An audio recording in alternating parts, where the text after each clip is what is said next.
성경을 읽다 보면 자연스럽게 생기게 되는 수많은 질문들이 있죠. 아담과 하와는 누구인가?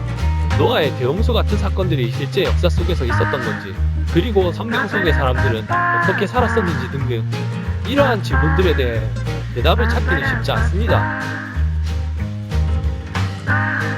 그리고 해서 교회의 누군가에게 물어봐도 그냥 믿으면 되라는 답이 돌아오기 일쑤죠.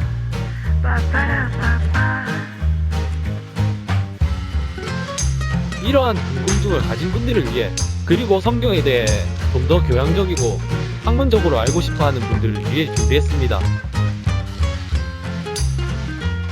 조금은 다른 관점으로 성경에 대한 이야기를 풀어가려고 합니다.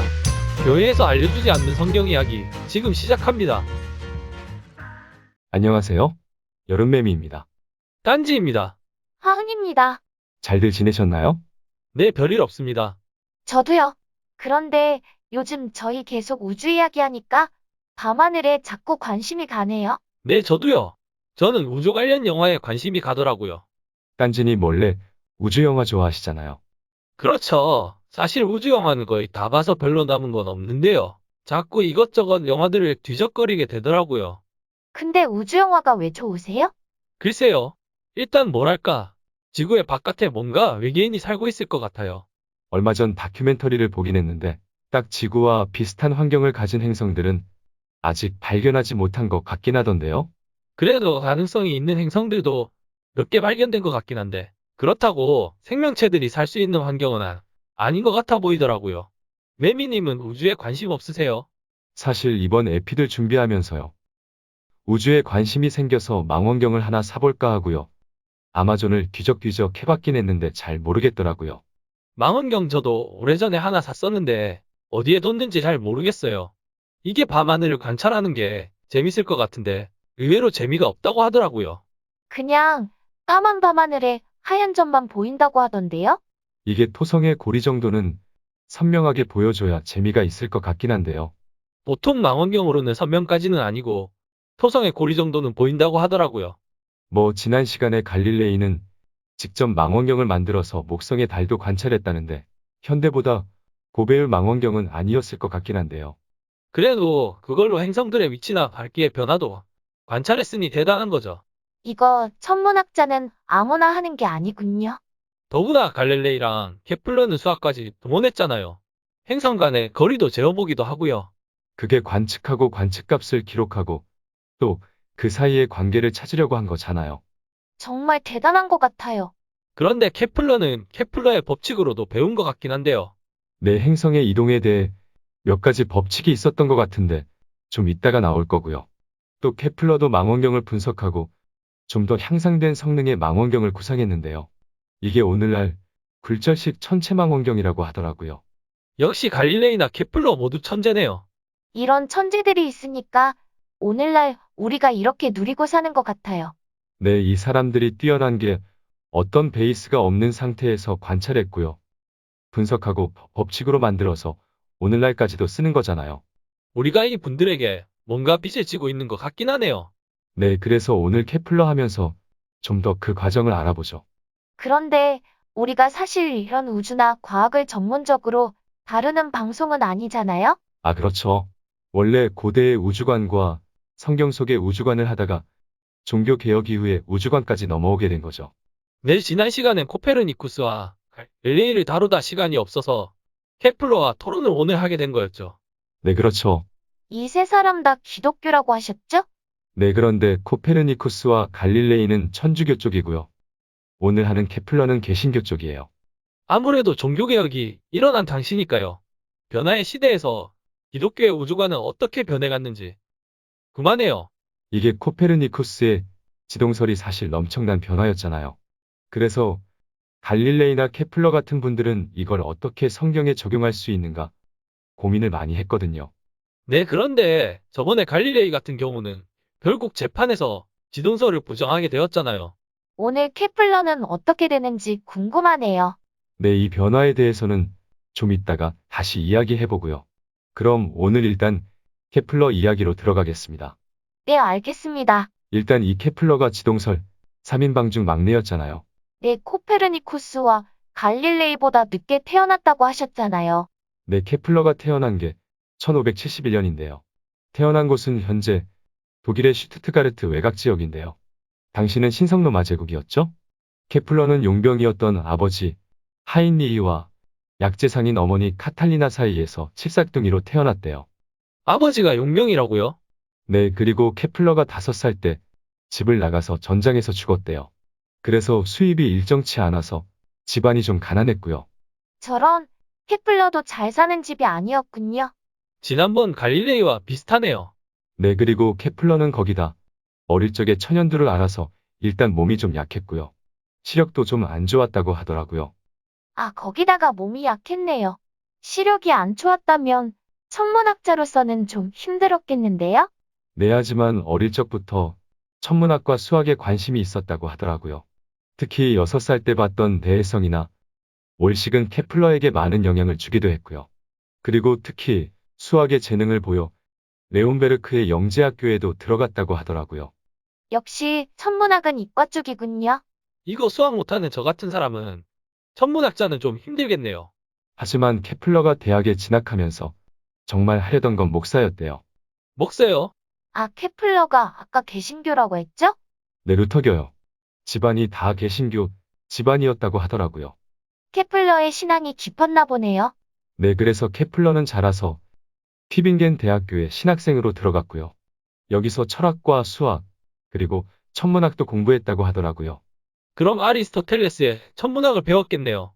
네, 학교에서는 주로 아리스토텔레스의 우주관을 가르쳤지만 코페르니쿠스의 우주관도 가르쳤다고 하더라고요. 케플러는 물론 코페르니쿠스의 우주관이 맞다고 선택했고요. 코페르니쿠스가 죽은 지 얼마 안 됐을 것 같은데 벌써 대학에서는 코페르니쿠스를 가르치고 있었네요. 그러게요. 그런데 신학교였잖아요. 성경과 코페르니쿠스의 우주관이 그렇게 서로 잘 들어맞지는 않았을 것 같은데요. 네, 그래서 케플러는 나름 신학적인 관점으로 이 우주관을 옹호했고요. 태양이 우주를 움직이는 원천이라고 생각했다고 하더라고요. 확실히 이런 부분은 그 당시가 요즘보다 훨씬 열린 마음이었던 것 같네요. 요즘은 그냥 이런 고민은 안 하잖아요. 그렇긴 하네요. 그리고 좀 더 특이한 점 중에 하나가 당시 코페르니쿠스는 천문학을 공부하며 친구들에게 별점을 쳐줬다고 하더라고요. 헐, 신학교에서 별점이요? 특이하군요. 그럼 당시의 천문학은 뭐랄까 완전 과학이라기보다 뭔가 철학과 점성술 같은 게 좀 섞여 있는 느낌이네요. 이런 것도 당시가 좀 더 열려 있었죠? 뭐 그렇긴 하네요. 아무튼 케플러는 결국 목사가 되지는 않았고요.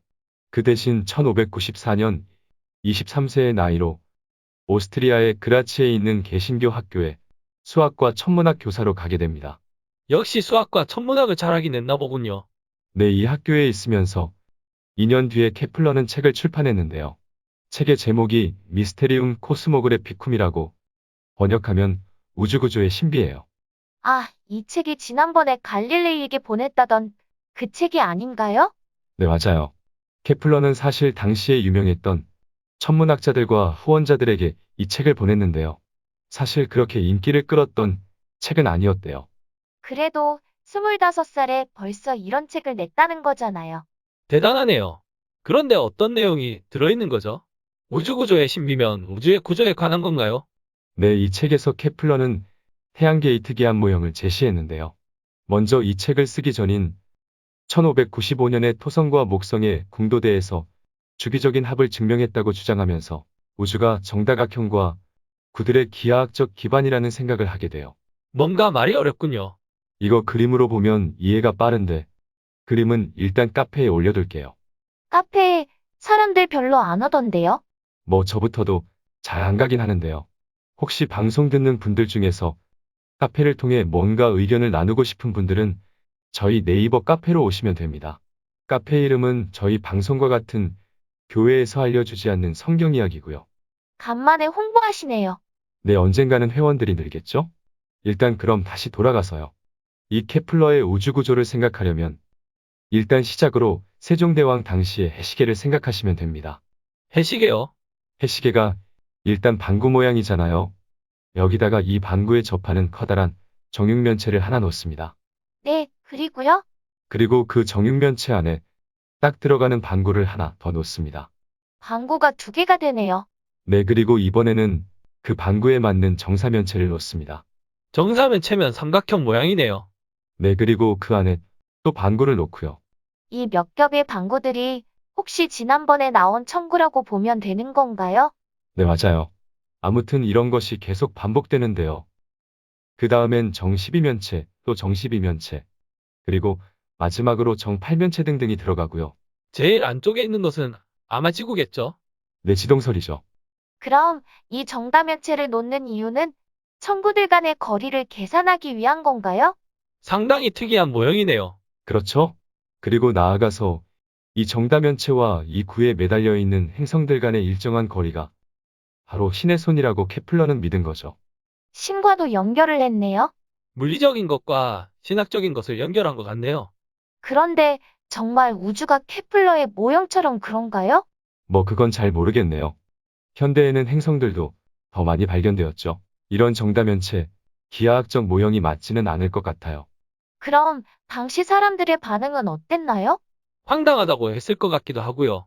그래도 수학적 계산도 있었을 것 같고, 일단 뭐 젊은 친구가 대단한 애 정도는 말했을 것 같은데요. 아까 갈릴레이에게도 책을 보냈다고 했잖아요. 이 갈릴레이의 반응에 대해서 이야기를 조금 해볼게요. 네, 궁금하네요. 일단 책을 갈릴레이에게 2권을 보내긴 했는데요. 이 책을 전달했던 친구가 빨리 돌아가야 해서요. 갈릴레이에게 빨리 답장을 써달라고 재촉했대요. 그래서 갈릴레이는 급한 대로 이 책의 서문만 읽고 답장을 써줍니다. 아마 이 편지가 둘 사이에 첫 번째 편지였던 것 같네요. 오호, 그럼 몇 번 더 편지를 주고 받았나 보네요. 내 내용은 대략 이런데요. 간추려서 읽어볼게요.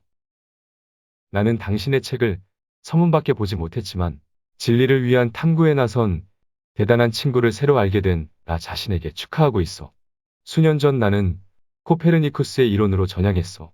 여기에 대해 많은 근거들을 모았고 반대 의견에 대한 반박글을 써놨지만 차마 출판하지는 못하고 있어. 어딘가 나와 같은 생각을 하는 이들이 있다면 용기를 내어 내 생각을 알려야 한다고 생각하지만 그런 이들을 아직 본 적이 없기에 피하고 있었어. 시간의 압박으로 당신의 책을 다 읽지 못하고 이만 줄이지만 앞으로 당신에게 헌신하여 여러 방면으로 도울 준비가 되어 있어. 오, 갈릴레이가 제법 잘 써줬네요. 네, 그렇죠? 그런데 나중에 갈릴레이는 이 책을 더 보내달라고 케플러에게 요청했는데요. 케플러가 공짜는 이제 그만하며 책값을 원했대요. 갈릴레이가 좀 황당했을 것 같은데요. 그래도 말이 되네요.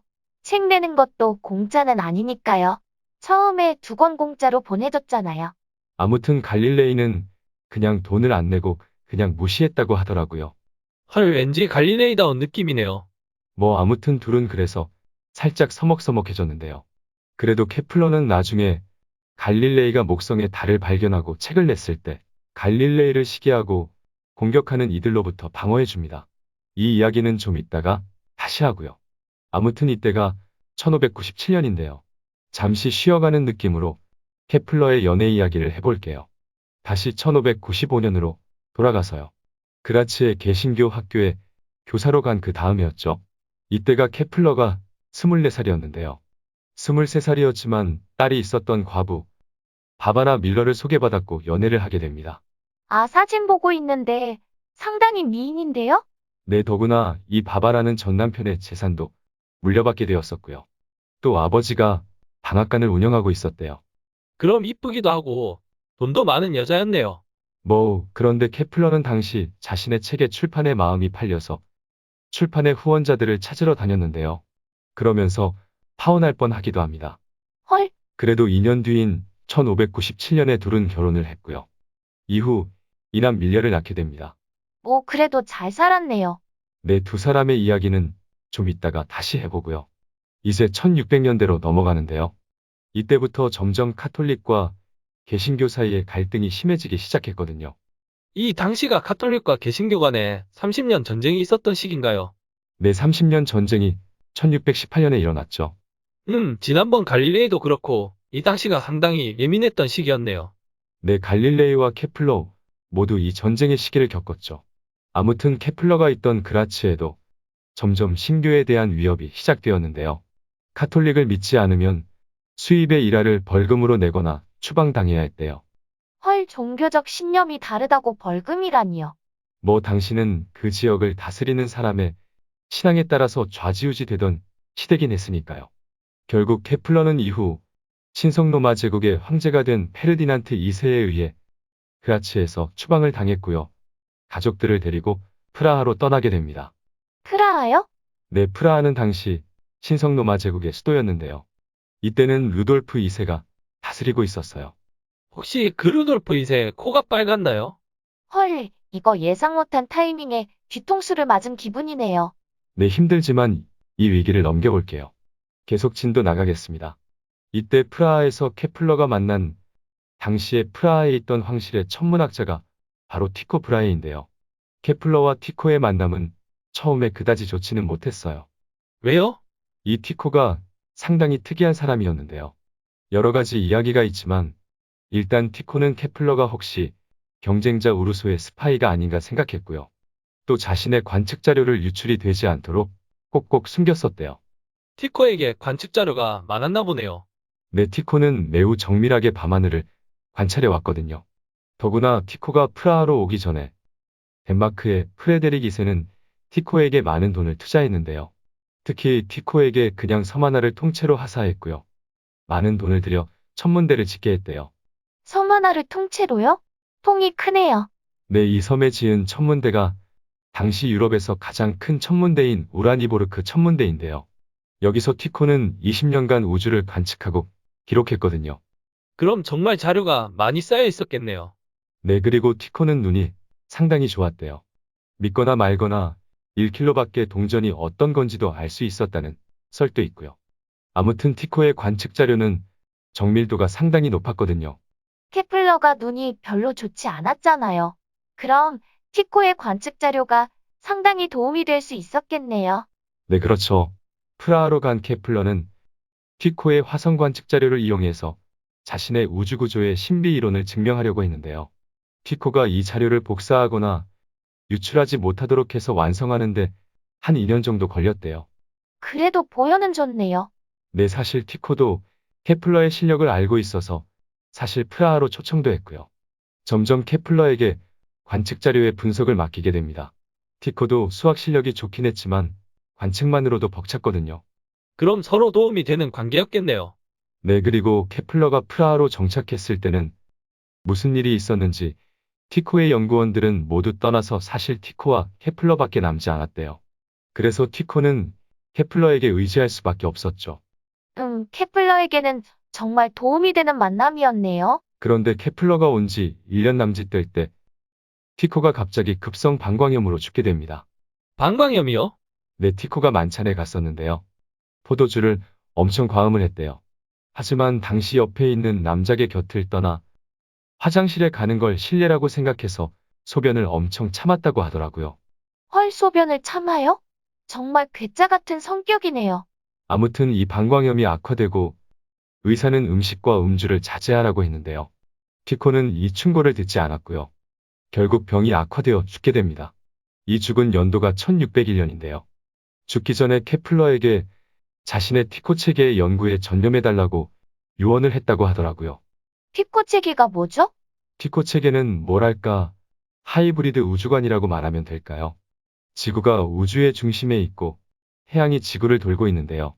다른 행성들은 그 태양의 주위를 돈다는 거예요. 아, 그럼 천동설과 지동설을 뭐랄까? 합친 거네요. 네, 그래도 아직은 지구 중심설이긴 하죠. 아무튼 이 티코의 죽음으로 인해 케플러는 티코의 후임으로 프라하로 간 지 1년 만에 신성로마 제국의 공식 수학자의 자리에 오르게 되었고요. 그 뒤로 11년간 제국의 수학자가 됩니다. 헐, 어떻게 보면 티코의 죽음이 케플러에게는 엄청 잘 된 일이네요. 그렇죠. 이 공식 수학자의 자리에 오르면서 일단 사회적 지위를 얻게 되었고요. 또한 개신교에 대한 억압도 어느 정도 피할 수 있게 되었죠. 잘 됐네요. 그리고 재정적인 부분에서도 잘 풀렸을 것 같은데요. 그 부분은 조금 그런데요. 이 신성로마 제국이 돈이 없었어요. 황제가 말로는 케플러에게 돈을 준다고 했는데 실제로는 한 푼도 못 받고 임금체불이 계속되었대요. 헐 이거 말만 제국에 공식 수학자지 완전 명예직이네요.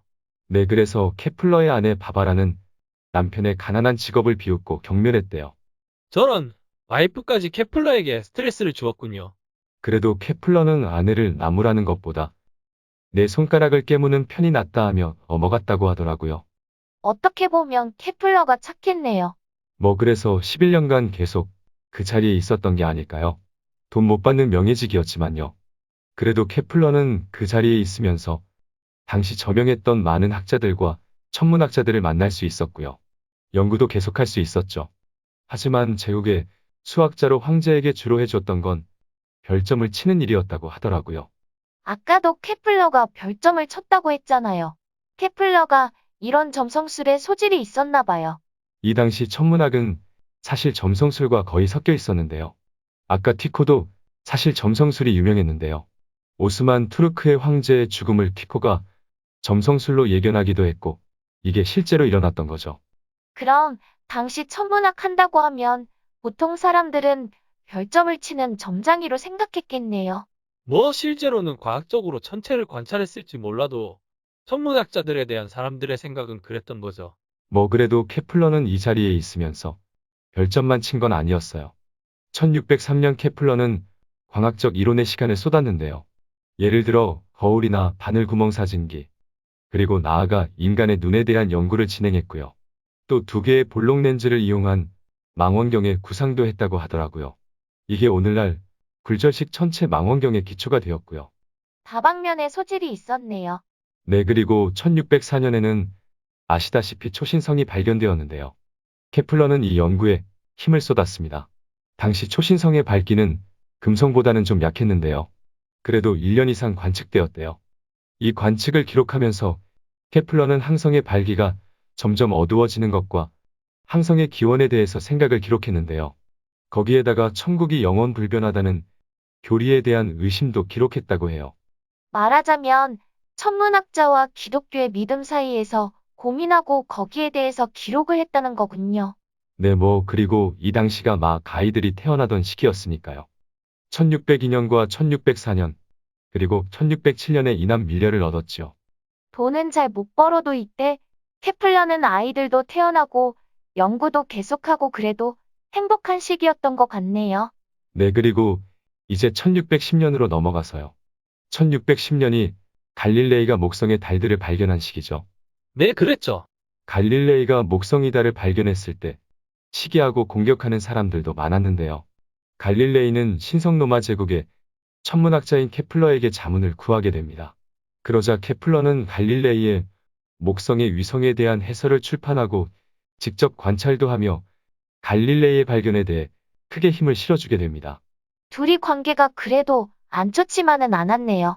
뭐 그래도 케플러가 갈릴레이에게 삐져 있었던 건 사실이었던 것 같아요.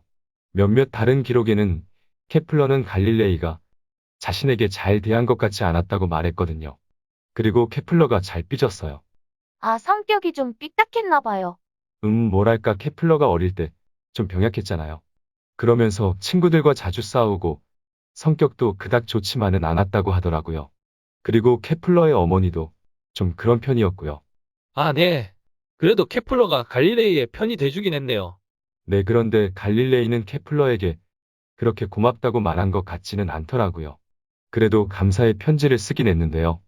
1610년에 갈릴레이가 케플러에게 쓴 편지 중 일부를 하은님이 읽어주실래요?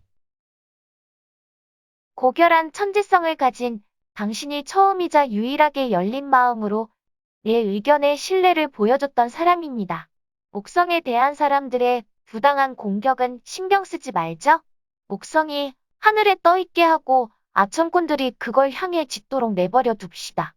피사와 플로렌스와 볼로냐, 베네스와 파두아에서 많은 이들이 이 행성들을 봤지만 모두들 침묵하고 있고 어떤 결론도 내리지 못하고 있습니다. 베니스에서 어떤 사람은 내가 발견한 목성의 달들에 대해 이미 알고 있었고 여러 번 관찰했지만 항상 목성과 함께 발견되기에 행성들은 아니라고 말하고 있습니다.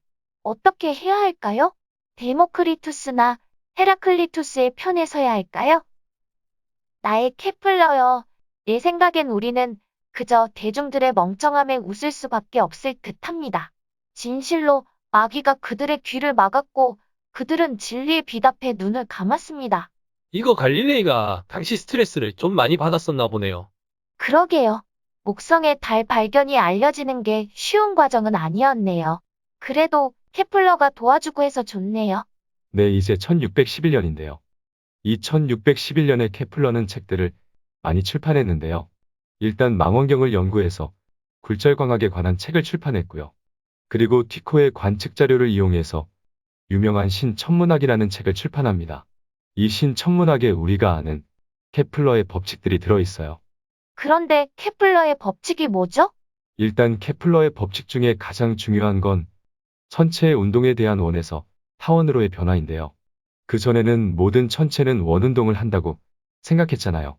하지만 케플러가 아무리 관측값을 들여야 봐도 몇 도 몇 분이 차이가 나는 거예요. 그래서 케플러는 고민하다가 어느 날 행성이 타원운동을 한다고 결론을 내렸죠.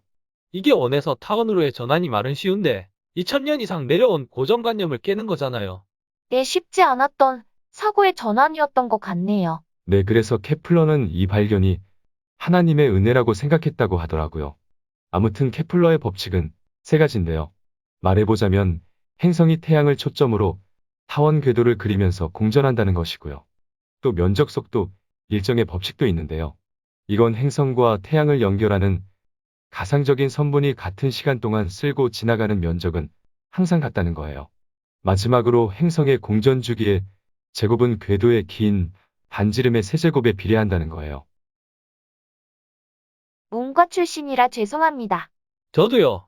이거 그림을 보면서 이야기하면 좀 더 쉽긴 한데 아무튼 관심 있으신 분들은 케플러의 법칙을 찾아보시면 될 것 같고요. 더 깊이 들어가지는 않겠습니다. 네, 감사합니다.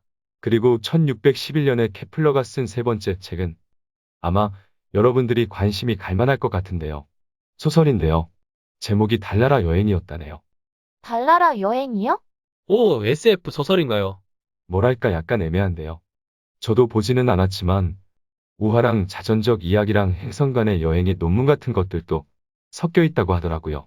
또 서술자의 어머니가 악마와 어울려 지내다가 우주 여행의 의미를 알게 되는 내용이라고 하더라고요.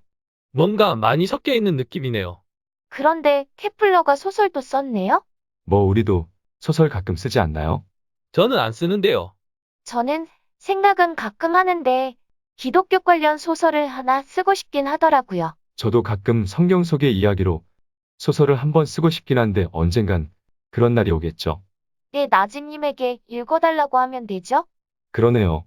언젠가는 한번 써보는 날도 있겠죠. 아무튼 돌아가서 이 달나라 여행이 사실 나중에 문제가 되거든요. 어떤 문제요? 어머니가 나중에 마녀로 몰려서 잡혀가게 되는데요. 이 책이 좀 거기에 영향을 미친 것 같아요. 헐, 어머니가 마녀 사냥을 당했다고요. 케플러의 삶이 참 다이나믹하네요. 이 책에서 아까 서술자의 어머니가 악마랑 어울려 지냈다고 했잖아요.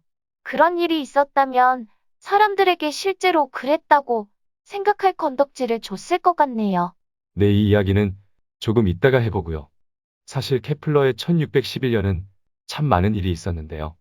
일단 케플러의 아내 바바라가 홍반열에 걸려서 사망했고요. 자식들은 천연두에 걸렸고요. 6살짜리 아들 프리드리히도 사망합니다. 이 당시 케플러에게 엄청난 불행들이 있었네요. 케플러의 아내도 이 당시면 젊은 나이였을 텐데 안타깝네요. 네, 그리고 1612년에는 코가 빨간지는 모르는 루돌프 2세가 사망하게 되는데요. 결국 케플러는 프라하를 떠나서 이제 오스트리아의 린츠로 이사를 하려고 했대요. 이해가 가긴 하네요. 가족과 아이가 죽고 자신의 연구를 지지해주던 황제도 죽었다면요. 네, 그래서 케플러는 1612년에 루돌프 2세의 뒤를 이은 마티아스 황제에게 허락을 받고 오스트리아의 린츠로 이사를 하게 되었고요. 여기서 14년간 살게 됩니다. 이때는 점점 종교적 갈등이 심해지고 있었는데요. 1616년에 프라하에서 창밖 투척 사건이 발생했는데요. 개신교의 대의원들이 프라하 황궁을 덮쳐서 카톨릭 집정관 2명을 황궁 창밖으로 집어던지는 사건이었어요. 이 사건이 2년 뒤에 시작된 신교와 구교 간의 30년 전쟁의 시발점이 되게 됩니다. 아, 이게 그 1616년이군요. 이때 코페르니쿠스의 책도 금서로 지정되었던 것 같고, 지동설에 대한 박해도 시작되고 있었고요. 네, 이제 전쟁과 혼란의 시기로 접어들게 되는데요. 일단 케플러는 신교였잖아요. 하지만 케플러는 신교에게도 거부당하는 입장이 되어버렸어요. 헐, 어쩌다가요? 일단 케플러가 오스트리아의 린츠로 옮긴 이후에 루터교의 종교 모임에 나갔는데요. 너무 엄격한 루터교의 신앙 고백에 서명을 하기를 거부한 거죠. 그래서 케플러는 루터교회의 성만찬에 참여할 권리를 박탈당하게 되었고요. 루터교는 케플러를 이단자로 지목해버렸고요. 결국 케플러는 루터교와 결별하게 됩니다. 그런데 왜 루터교의 신앙 고백을 거부한 거죠? 일단 케플러가 어릴 적부터 루터교에서 자라오긴 했는데요. 케플러 자체는 그렇다고 카톨릭을 적으로 돌리려고 하지는 않았거든요. 이게 당시 구교와 신교의 대립이 있었다고 했잖아요. 그렇다면 중간에서 여기도 좋고 저기도 좋고 하는 중립적인 입장은 사실 설 곳이 없었을 것 같네요. 맞아요. 딱 케플러가 그랬는데요. 케플러는 진리는 하나인데 세 개의 종파로 나눠서 서로 비참하게 싸우는 게 가슴 아프다라고 말했대요. 어떻게 보면 참 순진한 것 같기도 하고요. 어떻게 보면 신교와 구교의 통합을 꿈꿨던 것 같기도 하네요. 이 린치에서 1613년에 처음 쓴 책이 예수 탄생에 대한 보충 논문, 진실한 일련에 대해 영원한 하느님의 아들의 성모 마리아의 자궁에서 나온 인간으로서의 성격이라는 책인데요. 제목이 엄청나게 기네요. 그런데 성모 마리아도 나오고 하네요. 어떻게 보면 케플러는 카톨릭을 이단이라고 생각하지 않고 하나의 진리로 본 것 같네요. 네, 그래도 이 1613년에 케플러에겐 좋은 일은 하나 있었는데요. 25세의 수잔나 로이팅어와 재혼을 한 거예요. 아, 생각보다 빨리 재혼을 했네요. 그러게요. 그리고 25살이면 케플러와 나이 차가 좀 있었을 것 같은데요. 이때 케플러가 43살이었거든요. 18살 차이네요. 나이 차이가 많이 났네요. 그래도 둘이 행복하게 살았다니 된 거죠. 참 재밌는 건 재혼을 할 때 구혼자들에게 번호를 붙여서 1번부터 11번 중에서 골랐다고 하더라고요. 아, 뭐 이거 천체도 아니고 수학시험 안 보게 한 게 다행이네요. 뭐 케플러가 어떻게 보면 참 어리숙하기도 하고 세상 물정을 잘 몰랐던 것 같기도 하네요. 순진했다고 보면 될 것 같기도 하고요. 오늘 근데 생각보다 케플러 이야기가 길긴 한데요. 이제 거의 다 돼갑니다. 괜찮아요. 재밌는데요? 아무튼 재혼을 하고 2년 뒤인 1615년에 케플러는요. 코페르니쿠스 천문학계열라는 책을 완성해서 출판을 했는데요. 이 책이 널리 읽혀지게 됩니다. 그래도 케플러는 갈릴레이처럼 종교 재판에는 서지 않았네요. 그건 다행이죠. 하지만 이 1615년에 어머니가 아까 말한 마녀재판에 서게 되었어요. 이 이야기도 좀 흥미로운 부분이 있는데 시간 관계상 좀 생략하고요. 아무튼 어머니는 투옥되었다가 1621년에 누명을 벗고 석방이 되긴 하는데요. 하지만 건강이 나빠져서 6개월 뒤에 죽게 됩니다. 안타깝네요. 착한 케플러는 또 자기가 쓴 책 때문이라고 자책했을 것 같은데요. 내 어머니의 재판을 위해 뛰어다니는 동안 케플러는 빈센조 갈릴레이의 고대와 현대음악과의 대화라는 책을 들고 다녔는데요. 갈릴레이요? 네, 그런데 갈릴레오 갈릴레이가 아니라 빈센조 갈릴레이예요. 둘이 친척인가요? 아, 그건 잘 모르겠네요. 그럴 수도 있겠죠? 아무튼 이 책의 영향을 받아서 케플러는 자연계의 조화를 음악적 관점으로 설명하려는 시도를 하게 되는데요. 천체를 음악으로 표현하기도 해요. 천체를 어떻게 음악으로 표현해요? 일단 천체와 태양이 가장 가까워지는 근일점과요, 가장 멀어지는 원일점을 헤르츠로 표현하고요. 이걸 다시 음악으로 변환한 거죠. 아, 어렵네요. 저도 이해가 잘 안 가지만 일단 케플러가 표현한 각 행성들의 음악을 들려드릴게요. 먼저 가장 헤르츠가 높은 소프라노 수성입니다. 이거 벌이 막 날아다니는 것 같네요. 그러게요. 수성이 공전 주기가 88일이라 가장 빠르고요. 또 가장 근일점과 원일점의 차이가 가장 커서 이렇게 표현되는 것 같아요. 그리고 알토인 금성이고요. 한음으로 표현됩니다. 네, 뭐 변화가 없네요. 역시 알토인 지구인데요. 미파미로 표현돼요. 지구가 가장 좋네요. 뭐 일단 공전 주기도 1년이고 그렇게 근일점과 원일점 차이가 크지 않죠. 이어서 화성이고요. 화성은 테너예요. 공전 주기가 1.9년이고요. 근일점과 원일점의 차이가 6개음 차이예요.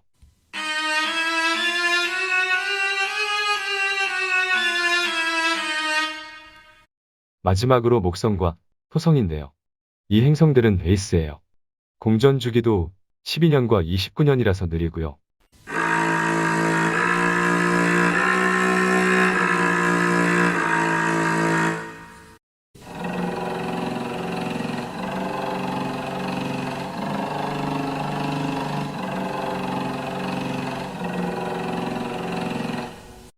재밌네요.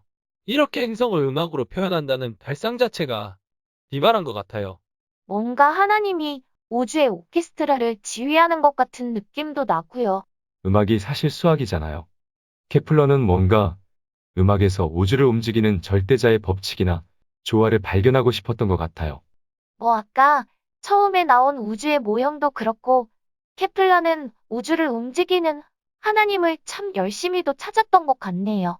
네, 그럼 다시 현실로 돌아가서요. 케플러는 이제 30년 전쟁 당시를 살았는데요. 케플러가 살았던 린츠가 1626년에 공격을 당하게 되었고요. 케플러는 다시 울름이란 곳으로 옮겨갑니다. 다시 종교의 자유를 찾아서 당시 유명했던 발렌슈타인 공작의 땅으로 가서 살게 되는데요. 발렌슈타인 공작은 종파에 상관없이 일단 기독교면 다 받아들였거든요. 말년의 종교적 신념과 전쟁을 피해서 계속 공격당했네요. 네, 그리고 전쟁통에 자신의 후원자들을 모두 잃게 되었는데요. 케플러는 말년에 후원자들을 찾아다니며 돈독촉을 하는데 대부분의 시간을 쓰게 되거든요. 하지만 차가운 가을 바람을 맞으며 여행하다가 병에 걸려서 1630년에 죽게 됩니다. 좀 일찍 돌아가신 것 같네요. 네, 이때 나이가 59세였대요. 좀 더 사셨으면 더 많은 업적을 남길 수도 있었을 텐데 안타깝네요. 네, 이렇게 해서 일단 케플러까지 이야기를 끝냈는데요. 이 케플러 이야기가 좀 길었네요. 뭐 그도 그럴 것이 들어보니 워낙 삶이 파란만장했네요. 그러게요. 그럼 이제 우리 토론으로 넘어가서요. 지난번 코페르니쿠스나 갈릴레이 그리고 오늘 한 케플러 모두 믿음이 있는 사람들이었잖아요. 하지만 지동설이라는 새로운 발견이 이 믿음을 흔든 건 아니었죠. 오히려 이들은 새로운 지동설과 성경을 조화시키려고 많은 노력을 했었잖아요. 만약 이들의 주장대로 성경을 새롭게 해석할 수 있게 되었다면 어떻게 되었을까요? 일단 질문이 좀 너무 포괄적이긴 한데요. 만약 그렇게 할 수 있었으면 좋았겠죠? 그런데 현대의 기독교는 어떤 걸 믿고 있나요? 천동설인가요? 지동설인가요? 그러고 보니 여기에 관한 설교나 기독교의 입장은 한 번도 들어본 적이 없네요. 현대에는 기독교에서도 그냥 지동설을 당연하게 받아들이거나 아예 논쟁을 하지 않는 것 같은데요. 뭐 그래도 일단 성경 속에서 여호수아가 태양을 멈춘 사건과 같은 것을요. 문자적으로 믿는 분들은 어쩌면 천동설을 믿으실지도 모르죠. 이전에 여호수아 사건에 관한 창조과학회 글을 하나 본 적이 있는데요. 지구가 멈췄고 자전 속도에 대한 관성의 사람들이 날아가 버리지 않는 건 하나님의 섭리였을 것이라 말하긴 하더라고요.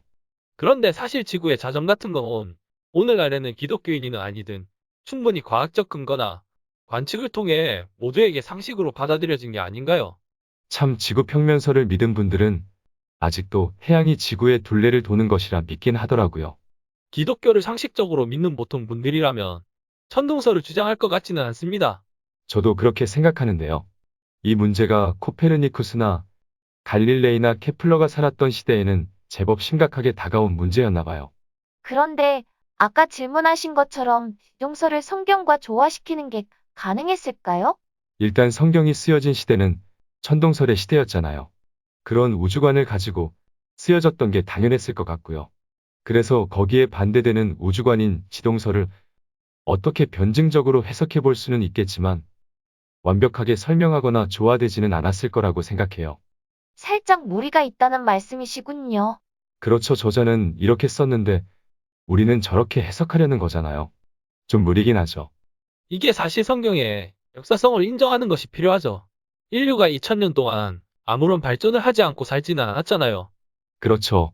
과학과 학문에서는 어떤 주장에 대해서 새로운 반론이 나오고 증명되면 새롭게 바뀌는 게 사실 트렌드잖아요. 누가 잘했다, 잘못했다는 것도 아니고요. 그런데 종교나 기독교에서는 성경이 잘못될 수 있다는 걸 가정하지 못하니까요. 그게 잘못된 것이 아니라 당시에는 그렇게 생각하고 살았다는 거잖아요. 우리가 구약의 모든 율법을 지키고 살아가는 게 아니라 율법의 정신만 받아들이는 것과 같이요. 좀 현대에 적용할 부분이 있으면 융통성 있게 받아들이면 될 것 같은데요. 여호수아의 사건도 당시에는 그렇게 기록을 했다 정도로 받아들여도 될 것 같고요. 이게 문자주의의 폐해긴 하죠.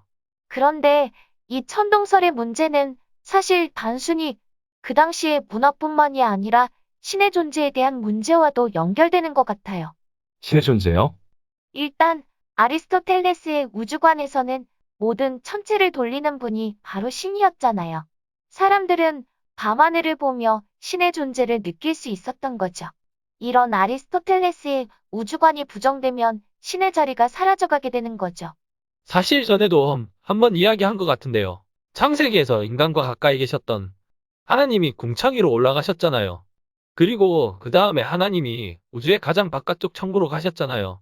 지동설로 가게 되면 이 신의 물리적 위치 자체가 사라져버리는 게 아닌가요? 아까 그 지동설 3인방의 경우는 이 신의 자리를 우주의 법칙으로 새롭게 생각했잖아요. 예를 들어 케플러의 경우는 태양이 우주의 중심이고 모든 것이 조화롭게 공전하고 있다고 봤고요. 이런 아름다운 조화나 공전의 법칙이 바로 신이라는 거죠. 사실 우리가 아직은 우주의 구석구석을 모르잖아요. 그리고 우주가 어떤 법칙들에 의해서 유지되는 것도 사실이고요. 예를 들어 어디서 얼핏 들었지만 우주의 네 개의 힘 같은 것과 같이요. 누군가가 이런 법칙을 만들었다고 생각할 수 있고 이게 신이라고 생각할 수도 있지요. 이제 그러면 하나님의 자리는 눈에 보이지 않는 우주의 법칙으로 가게 되는 거군요. 어떻게 보면 이제는 하나님의 물리적 위치가 완전히 사라지고 추상적이고 눈에 보이지 않는 존재가 되는 거고요.